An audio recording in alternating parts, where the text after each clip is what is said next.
Did this last time, didn't it? Yeah, keep switching round. A big garden. That's fine. I've got it.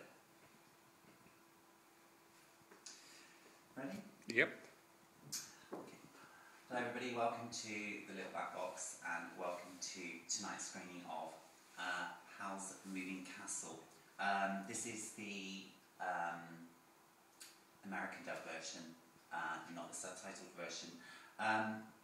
Just a very few brief notes about the film itself and about the anime genre, but just a very, very brief introduction, so I'll start.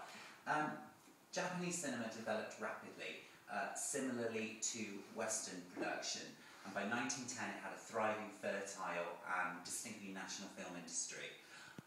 As Mark Cousins notes in his book, The Story of Film, that Japanese film grew out of theatre is profoundly important. Films of the silent period from Japan are distinguished by simple, dead-on camera framing, with actors in traditional costume performing the then popular styles of popular theatre, kabuki and shinpa, with a benchi, or narrator, stood beside the screen offering commentary to the audience. Very different from how, of course, Western cinema was progressing. Japanese cinema didn't really become narrative-driven until its defeat in World War II. Anime is actually a shortened and abbreviated version of the Japanese word for animation, and it has been around for as long as Western animation.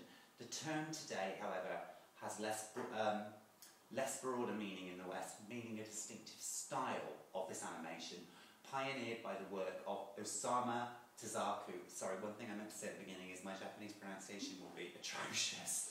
A manga, which means comic or comic book artist, who introduced many of the characteristics to anime that remain today, both in its distinctive drawing technique and subject matter. Often science fiction themed, massively popular on television, anime began to develop a large following in the West, largely because, say, unlike Walt Disney, it dealt, frankly, with more adult subject matter. Kishiro Otomo's own adaptation of his several-volume manga Akira in 1988 became the defining anime film, introducing the word cyberpunk to the cultural lexicon. It became perhaps the most emblematic movie of what Douglas Coupland would call in 1993 Generation X.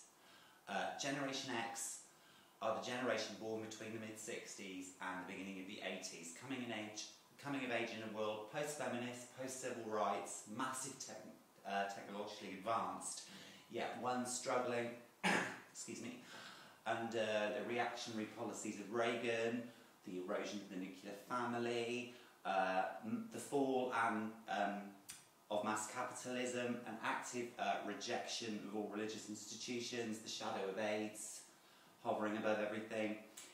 Generation X is one of disenchantment and grudging acceptance with the world the post-World War II baby boomers had carved for them, or notably, it's a generation that didn't know war and didn't know suffering.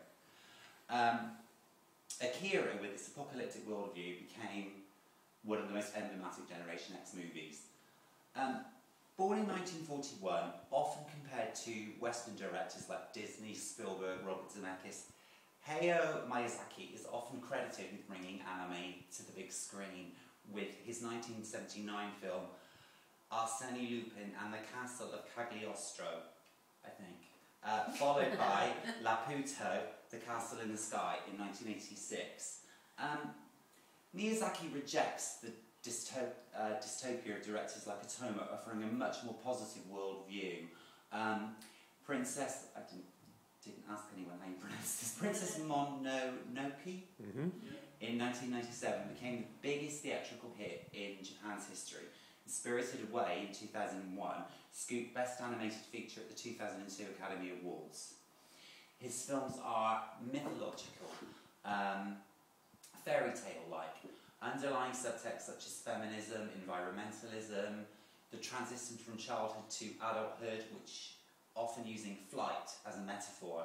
His later films abandon the very simplistic hero-villain dichotomy. They reject stereotyping and therefore lack the nagging sanctimony that sometimes drags down Western animated films. His films are lush, vibrant, beautifully drawn. He does now use computer animation, but has refused to give up the use of watercolours completely. And he used to personally supervise every single frame of his movies, although he admits that now he's getting older, he's learned to delegate.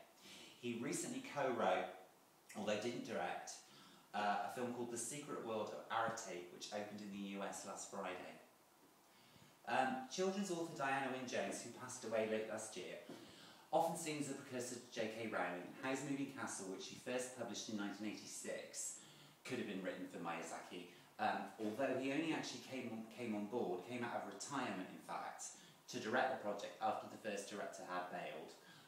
Wynne Jones was consulted by the producers but didn't have much input and was allegedly very happy with the finished film. Miyazaki stated that his own rage towards the 2003 Iraq War, which had started during filming, very much informed the project. Howl's Moving Castle was one of the best reviewed films of 2004, both in its own country and in the US, appearing on nearly every important critic's top 10 best of the year list. Nominated for the Academy Award for Best Animated Feature in 2004, it lost out to Wallace and Gromit, curse of the Were-Rabbit. There are some very big names amongst the US dubbing crew for Howl's Moving Castle, very recognisable names. I'm not going to say who they are, because like I said, you'll recognise them, but they are cast for a reason, they're ideally cast. It's a really, really beautiful, uplifting film. Just what you need at the end of February, all 5 of us. And I hope you enjoy the film. Thank you. Thank you, well done.